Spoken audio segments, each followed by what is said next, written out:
Nifaniriako idonko ankilanaoe niatsika roe mba tiako ikolesere Alevaza ninao Alevaza ninao Faniriako aminao mamiko tiako Anoko tia zao Alevaza Faniriako aminao mamiko tiako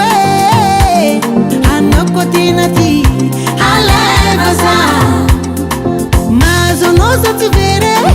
Ankila nosa maere Love Zazeng mami kwe Anoko tina tia za Alevaza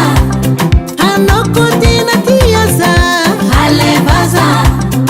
Alaivo natin trano Alevaza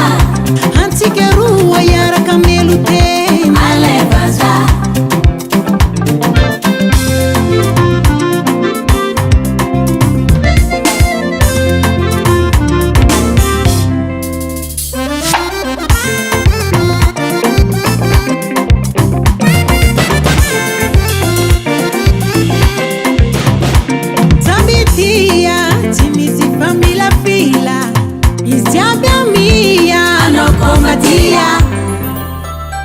Zomangiri ngetika mbahari tiela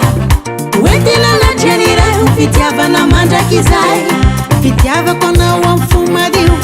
Ano kumba karaze Fitiava na natao serie Tina siere saka yentere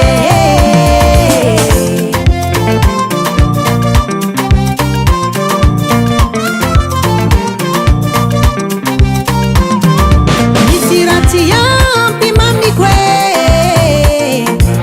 Nifaniriako idonko ankilanaoe niatsika roe mba tiako ikolesere Alevaza ninao